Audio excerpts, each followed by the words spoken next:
오늘 에베소서 6장 1절로 4절 말씀을 통해서 주 안에서 부모 자녀 관계를 세우세요 라는 제목으로 하나님 말씀 증거하겠습니다. 에베소 강의 27번째 시간입니다. 우리가 예수를 믿지만 가정생활의 어려움을 겪고 계신 분들이 계십니다. 경제적인 어려움도 있지만 사실은 그것보다 더 큰 문제는 경제적인 어려움은 넉넉하게 부부가 한마음이 돼서 이길 수 있습니다. 그런데 더 큰 문제는 관계의 갈등의 문제입니다.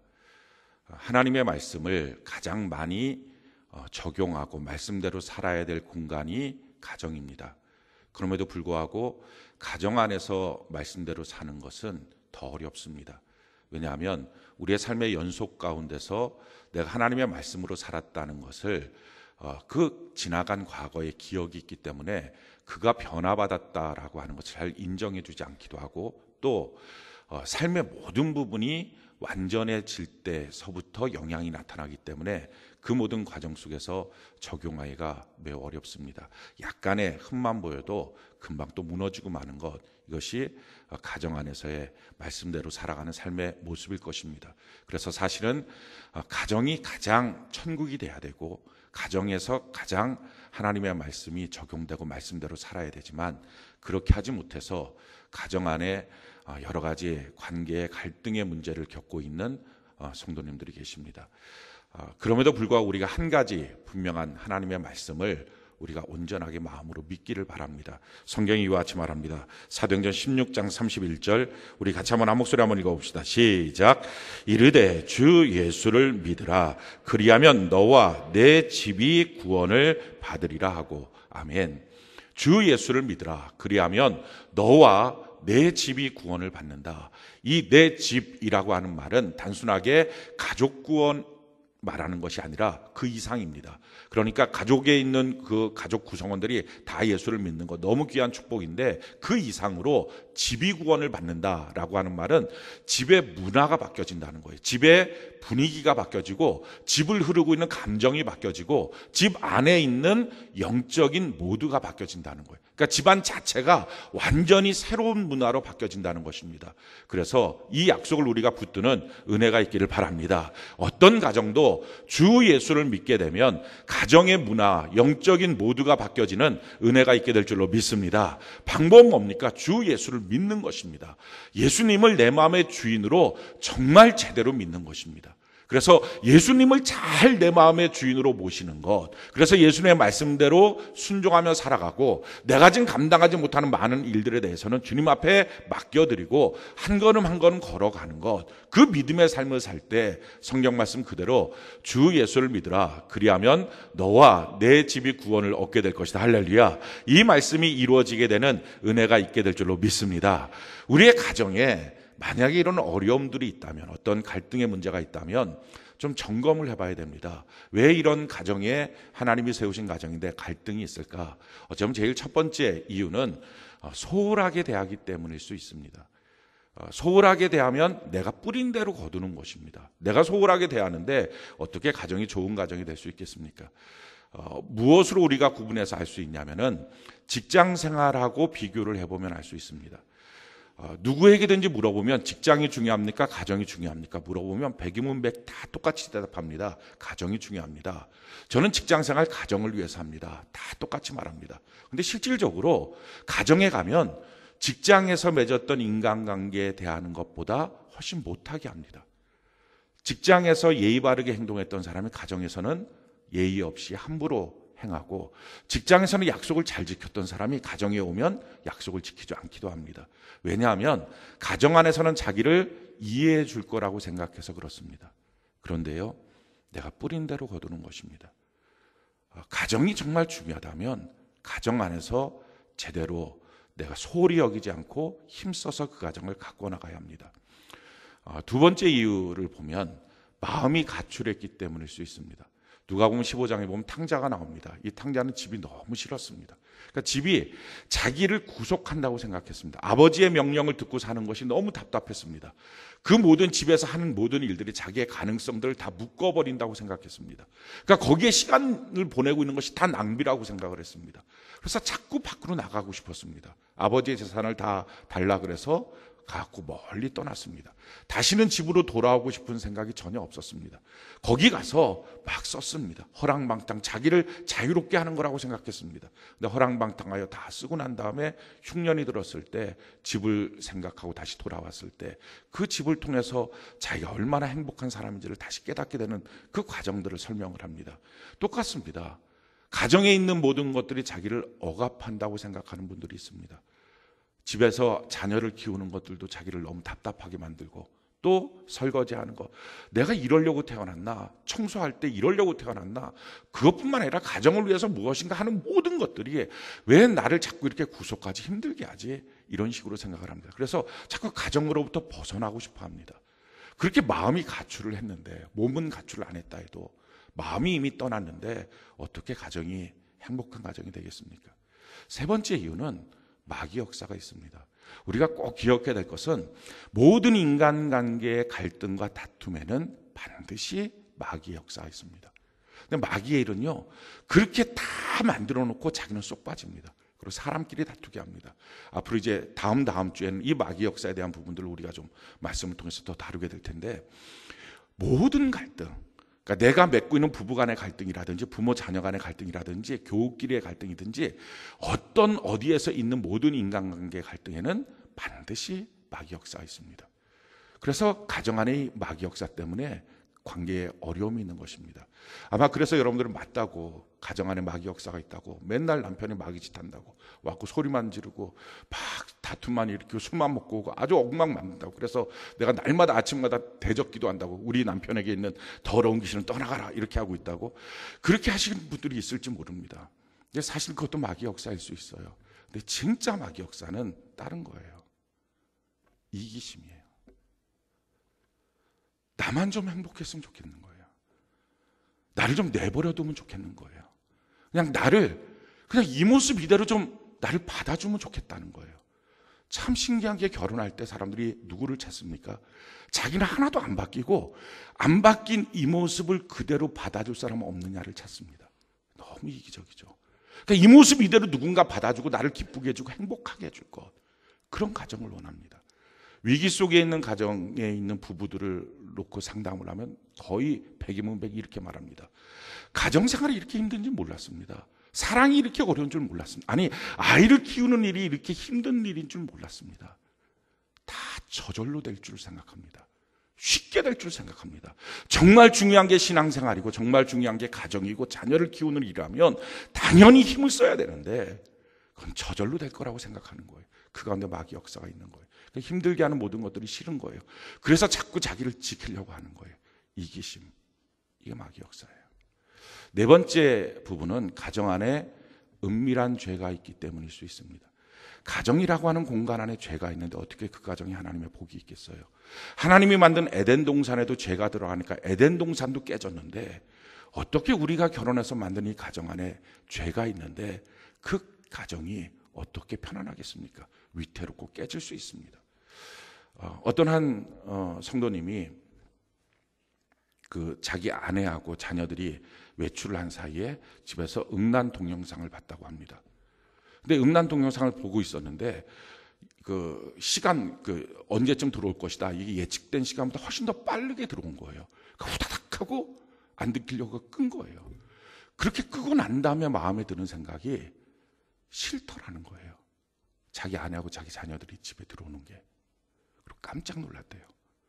아니, 아내와 자녀들과 함께 있는 게 싫은 마음이 드는데 어떻게 가정 안에 복이 있을까? 그래서 당장에 끊었대요. 그 죄를. 가정 안에 죄가 있으면 그 가정은요 위험합니다. 깨지기 쉽습니다. 죄는요 다 파괴시킵니다. 또 다섯 번째, 이 가정에 갈등이 생기는 이유는요 서로를 이해하지 못하기 때문일 수 있습니다. 남편과 아내가 처음부터 남편과 아내는 아닙니다. 태어날 때부터 남편이었고 태어날 때부터 아내가 아니라 태어날 때 남자로 태어나고 여자로 태어난 겁니다. 근데 이 남자와 여자라고 하는 것을 어느 순간부터인가 잊어버린 겁니다. 남편과 아내로만 보는 겁니다. 근데 사실은 그 뿌리는 남자와 여자잖아요. 남자와 여자로 그를 봐주는 것, 이것이 필요하죠. 남자에게 있어서 뭐 다 그런 건 아니겠지만 책을 보니까 남자에게 있어서 중요한 것은 한 일이래요. 한 일. 여자에게 있어서 중요한 일은 할 일이래요. 그러니까 남자들은 모여서 한 일, 군대 갔다 온 얘기만 하는 거예요. 맨날 모이면 한 일.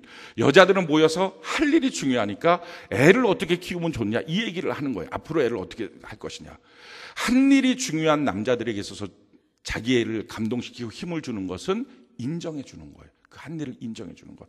아내에게 있어서는 할 일이니까 이 할 일에 대해서는 안정을 느끼는 거예요.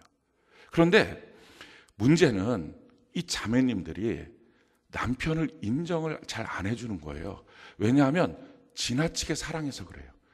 우리 남편을 지금 이 모습 갖고는 안 된다는 거죠. 이걸 더 키워줘야 된다는 거예요. 그러려면 우리 남편의 단점이 보이는데 이거를 누가 말해주겠냐? 내가 말해줘야지. 그래서 단점을 말해주고 싶은 욕망이 있다는 거예요. 왜냐하면 사랑하니까. 더 키워주고 싶으니까.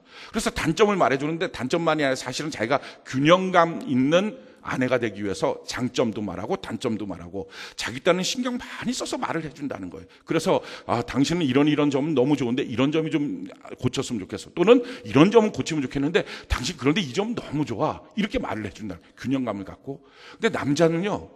인정받고 싶어 하니까 어떻게 하든지 무슨 순서로 앞뒤를 가리든지 어떻게 말하든지 상관없이 뭐는 좀 고쳐야 돼. 뭐는 좀 부족해. 라는 말만 귀에 들어오는 거예요. 그러니까 항상 기가 죽어 있는 거예요. 이거 어떻게 고쳐야 되냐면요. 자기가 말로 다 바꿀 수 없습니다. 남편 안 바뀝니다. 그러니까 장점은 말해주는 거예요. 남편한테 인정을 해주는 거예요. 너무 멋지다고 최고라고. 단점이 있겠죠. 왜 없겠어요? 그 단점은 하나님께 기도하는 거예요. 그러면 하나님이 바꿔주십니다. 그러니까 그렇게 하고 나면 이 부인은 이 자매님은 얼마나 기도 잘하는 영역 있는 부인이 되고 또 남편은 인정해주는 그 행복한 가정을 이루는 거죠. 아내도 마찬가지입니다. 아내에게 필요한 것은 안정이거든요. 그러니까 남자는 이 마음을 잘 모르는 거죠. 그래서 어느 날 봄바람이 불고 기분이 좋아지면 꽃 한 송이 딱 사들고 집에 오는 거예요. 그리고 사랑해 이렇게 딱 주는 거예요. 그러면 남편이 생각하는 시나리오는 뭡니까? 사랑해 하고 그걸 주면 받고서 너무 감사해요. 너무 좋아요. 당신을 사랑해요. 눈물 쫄록 흘리고 이걸로 딱 끝나는 그 아름다운 분위기를 생각하는 거예요. 근데 아내는 그렇게 되지가 않는 거거든요. 뭐 꽃 한 송이를 준다고 해서 그게 뭐 그렇게 큰 감동이 아니거든요. 사랑해 꽃 한 송이를 주면 고마워요 받고 난 다음에 그러니까 베란다 청소해 주세요. 이렇게 나오는 거예요. 그러니까 여기서 이제 갈등이 생기는 거예요. 왜냐하면 아내 입장에서는 자기의 할 일을 지금 계획이 세워져 있는데 그중에 얼마라도 남편을 좀 도와주면 자기가 좀 여유가 생길 것 같거든요.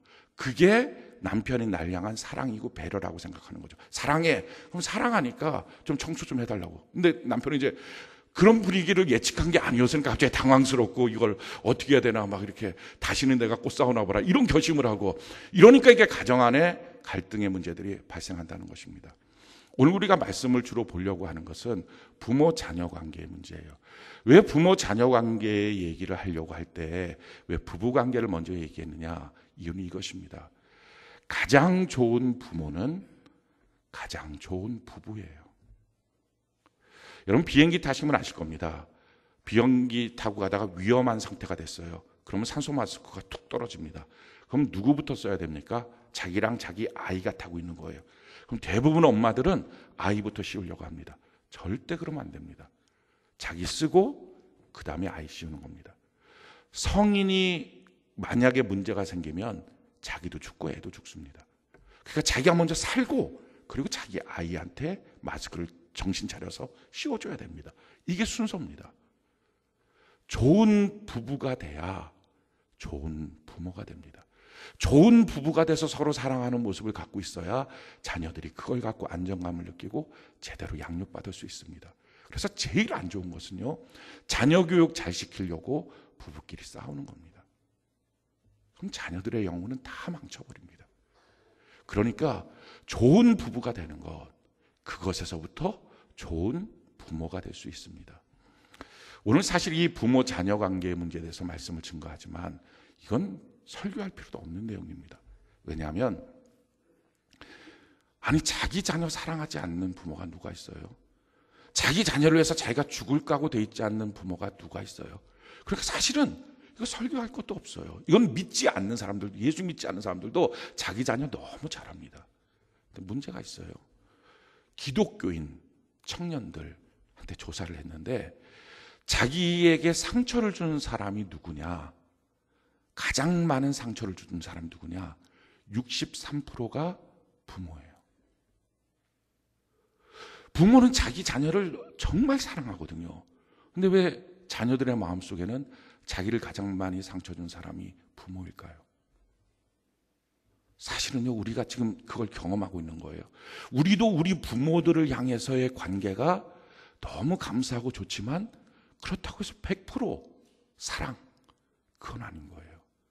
왜 이런 문제들이 발생했을까? 아까도 말씀드렸지만 모든 인간관계의 갈등의 핵심에는 마귀가 있어요. 우리가 이걸 자꾸 잊어버리면 안 돼요. 그 사람 때문이다, 그 환경 때문이다, 아니에요. 마귀가 그걸 다 만들어 놓은 거예요. 그리고 뒤로 자기는 쏙 빠진 거예요. 그리고 사람만 보게 만들고 싸우게 만드는 거예요. 영적 전쟁에 승리하기 위해서 가장 귀한 첫 번째 스텝은 뭐냐면은 사람하고 안 싸우고 마귀하고 싸우는 거예요. 그래야 해결되지, 사람하고 싸우면 해결이 안 됩니다. 마귀가 그렇게 원하는 거거든요. 그러니까 왜 부모 자녀 관계, 이 아름다운 관계 속에 더 이상 손댈 것이 없을 만큼 사랑이 충만한 관계 속에 왜 문제가 생기느냐? 마귀의 문제예요. 자, 이게 마귀의 문제라면요, 내가 지금 자녀와의 관계에 뭔가 문제가 있다거나 내가 지금 내 부모와의 관계 속에 문제가 있다는 부분을 그냥 넘어가면 안 되는 거예요. 그 안에 마귀가 있다면 마귀는 반드시 도적질하고 죽이고 멸망시킬 거예요. 멈추지 않아요. 완전히 무너뜨릴 때까지 멈추지 않아요. 그래서 그거를 그냥 대충 넘기면 안 돼요. 반드시 악한 마귀를 쫓아내고 가정의 문화를 바꿔야 됩니다. 특별히 부모와 자녀 관계의 이 삶을 통해서 이 땅에 사는 모든 축복을 하나님은 그 가운데 다 두었어요. 성경이 이렇게 말합니다. 오늘 에베소 6장 2절 3절, 오늘 본문 말씀이죠. 우리 2절 3절 같이 한번 읽어봅시다. 시작. 내 아버지와 어머니를 공경하라. 이것은 약속이 있는 첫 계명이니 이로써 내가 잘되고 땅에서 장수하리라. 너가 잘되고 장수한다, 땅에서. 그러니까 이 땅에 사는 동안에 그리스도인이 받아야 될 삶에 필요한 모든 복은 사실은 부모 자녀 관계가 온전하게 될 때 다 그 가운데서 풀어진다는 것입니다. 자, 그러면 이 부모 자녀 관계를 어떻게 풀어야 될까요? 오늘 주 안에서 이 관계를 어떻게 세워야 할까요? 오늘 성경에 뭐라고 말합니까? 우리 1절 같이 한번 읽어볼까요? 에베소 6장 1절 같이 한 목소리 시작. 자녀들아, 주 안에서 너희 부모에게 순종하라. 이것이 옳으니라. 자녀들은요, 반드시 주님 안에서 부모에게 순종해야 됩니다. 이것이 옳다는 것입니다. 이것이 가장 중요한 원칙이라는 것입니다. 자, 여기서 주님 안에서 부모에게 순종하라 라고 하는 말을 우리가 이렇게 많이 들었을 겁니다.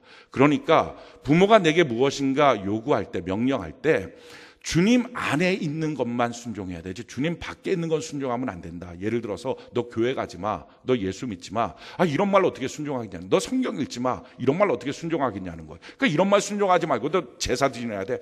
이렇게 성경이 금지하고 있는 것들을 어떻게 순종하겠냐는 거죠. 이거 순종하지 말고 주님 안에서 순종해야 된다, 주의 말씀 안에서 순종해야 된다. 우리가 이렇게 생각을 많이 했습니다. 맞습니다. 그것도 맞지만 사실은요, 더 중요한 의미가 있어요. 우리가 주님 안에 있지 않으면 부모에게 순종이 안 돼요. 돌아가신 부모님, 이미 돌아가신 부모님에게는요, 많은 사람들이 대부분 다 효자, 효녀, 효부됩니다. 왜냐하면 더 이상 감정의 갈등을 겪을 일이 없어요. 좋은 기억만 하면 돼요. 그러니까 산소 크게 만들고 거기다 돈 쓰는 겁니다. 1년에 몇 번은 제사도 드리는 겁니다. 열심히 하는 겁니다. 왜? 더 이상 감정적인 갈등을 겪을 이유가 없어요. 문제는 살아계신 부모님이에요. 우리가 다 알죠. 이 부모님이 나를 사랑해 주신다, 감사할 뿐이다, 나를 낳아주셨다, 나를 길러주셨다, 너무 고맙다. 그런데 문제는 그 부모를 향해서 순종해야 되는데 어떤 부분에 있어서는 마음이 안 열리는 걸 어떡합니까? 그게 안 되는 거예요. 뭔가 짜증도 나고, 그래서 친정을 갔다 오거나 시댁을 갔다 오거나 아니면 자기 부모를 만나거나 뭔가 마음속에 상처가 있고 답답함이 있는 거예요. 이걸 어떡하냐는 거예요. 다 아는데 안 되는 건데. 그러니까 성경이 말하는 거예요. 우리가 주님 안에 들어가 있지 않으면 순종 못한다. 지금 그 말이에요. 이 땅에 있는 부모 자녀 관계 다 부모에게 효도해야 된다, 잘해야 된다. 이거는 유치원에서도 배우는 겁니다. 그런데 그게 안 되는 이유가 뭡니까? 주님 안에 있지 않으면 안 돼요. 왜? 자기도 모르는 무엇인가의 상처가 있어요. 근데 이 상처가 부모를 향해서 어느 순간인가 그 부분이 건드려지면 마음문을 닫게 만들어요. 관계하기가 힘들어지는 거예요. 자꾸 갈등이 생기는 거예요. 근데 이 상처를 아무것도 아닌 것처럼 취급하면 안 됩니다. 이 상처가 왜냐하면 내 자녀에게 그대로 내려가요. 그런 모습 안 가지려고, 내 부모가 내게 했던 대로 안 하려고, 그런데 어느 순간부터인가 그 모습을 하고 있어요. 그 상처가 그대로 내려가요. 오늘 성경이 뭐라고 말합니까? 우리 4절 같이 한번 읽어볼까요? 에베소 6장 4절 같이 한 목소리 시작. 또 아비들아 너희 자녀를 노엽게 하지 말고 오직 주의 교훈과 훈계로 양육하라. 자녀들을 양육할 때 주의 교훈과 훈계로 양육하라. 이 말은 너 예배 드렸어? 오늘 제대로 드렸어? 예배 시간에 안 졸고 있었어? 너 성경 봤어? 오늘 큐티했어? 너 오늘 기도했어? 하나님 말씀대로 살았어? 이거 점검하라. 물론 그것도 있지만 더 중요한 건 뭡니까? 부모 자신이 예수 믿는 삶을 보여주라는 거예요. 예수님 때문에 내가 얼마나 행복한지, 예수님 때문에 내가 얼마나 기쁜지, 예수님 때문에 우리 가정 안에 있는 그 문제들을 얼마나 쉽게 넘어갈 수 있는지, 서로 사랑할 수 있는지, 얼마나 예수님 때문에 용서할 수 있는지, 정말 예수 믿는 능력이 뭔지 이걸 자기 자녀에게 보여줘야 된다는 거예요. 그럴 때 자녀가 우리 부모 가짜 아냐 하고 예수 믿는다는 거예요. 그렇지 않으면 말은 예배 드려라, 뭐 기도해라, 뭐 성경 봐라. 근데 부모는 그렇게 예배 드리고 온 부모가 부부끼리 싸우고 엄마 아빠 싸우고 용납하지도 않고 용서하지도 않고 그런 모습 보면서 이걸 뭐 어떻게 예수 믿으면 저 모양이냐 이상하게 본다는 거예요. 그래서 주의 교양과 훈계로 양육하라는 것은 단순하게 종교 교육을 시키라는 게 아니라 예수 믿는 삶이 뭔지 자기가 본을 보이라는 것입니다. 근데 이렇게 본을 보여줘야 되는데 문제는 그 전에 뭐라고 말합니까? 또 아비들아 너희 자녀를 노엽게 하지 말고 오직 주의 교훈과 훈계로 양육하라. 자기 자녀의 마음속에 노여움이 있으면, 분노가 있으면, 이해되지 않는 마음이 있으면 아무리 내가 예수 믿는 삶을 보여주려고 해도 이미 마음의 문이 닫혀버렸다는 거예요. 못 본다는 거예요.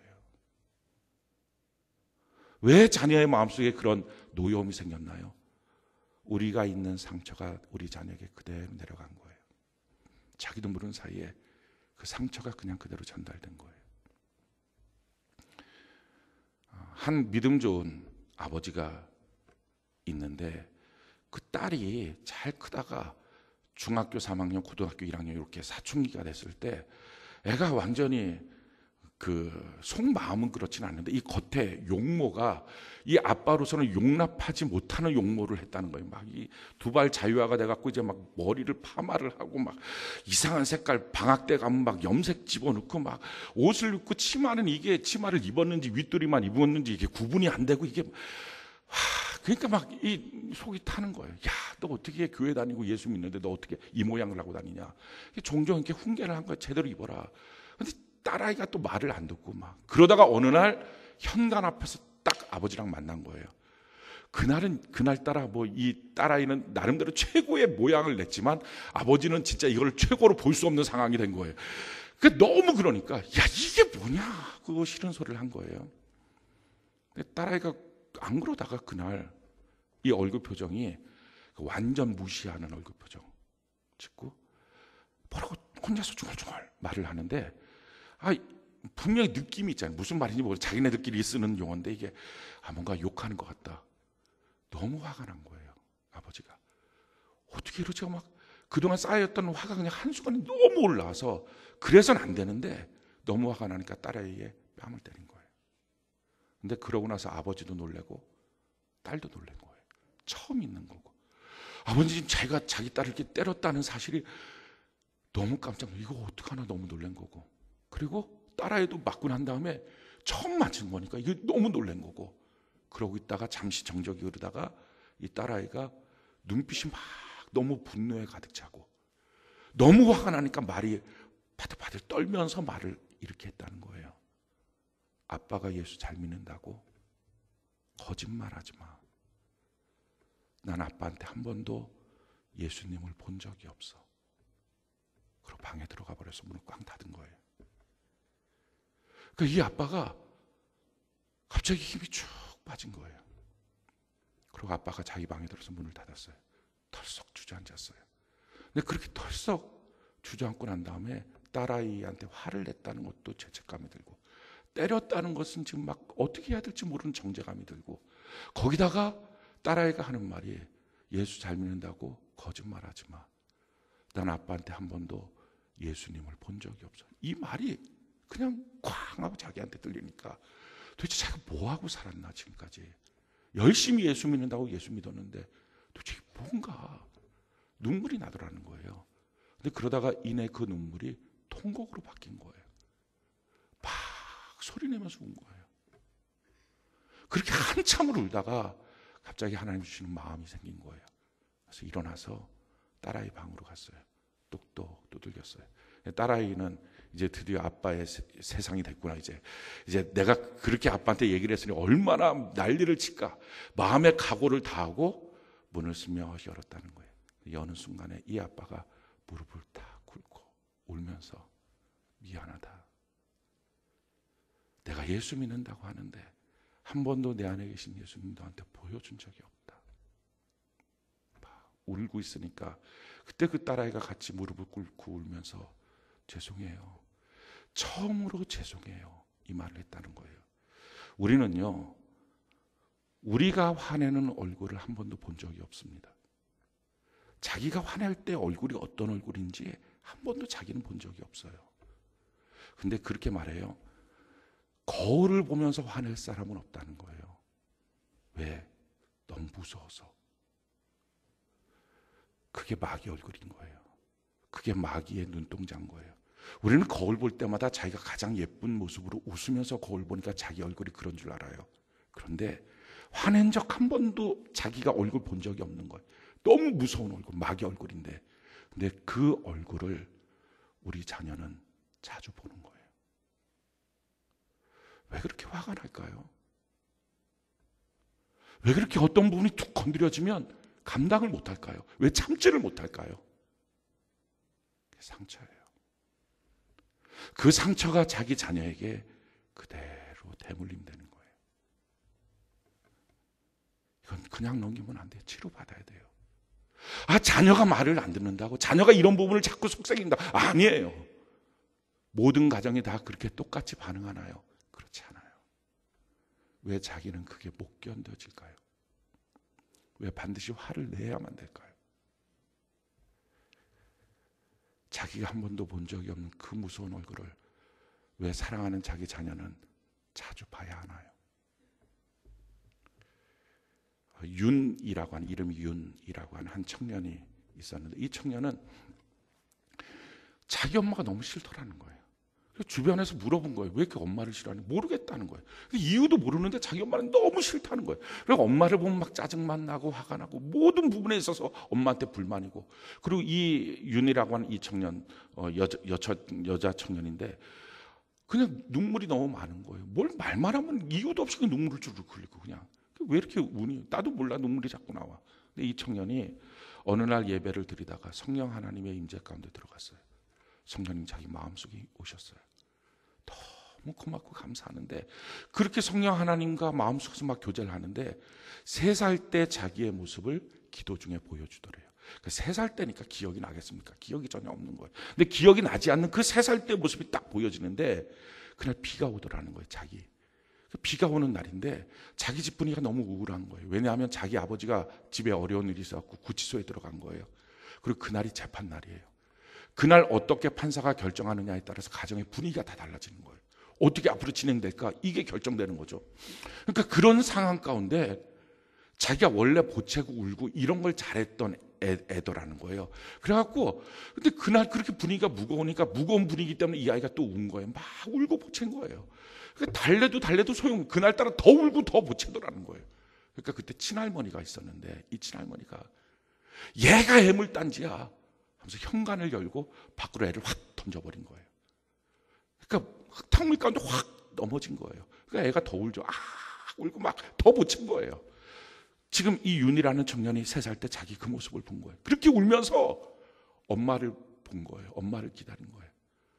할머니 지금 나한테 이러지만 엄마는 오시죠. 엄마는 와서 나를 좀 여기서 안아주실 거죠. 나 씻어주실 거죠. 엄마는 나를 사랑하시죠. 하면서 엄마를 찾으면서 막 계속 우는 거예요.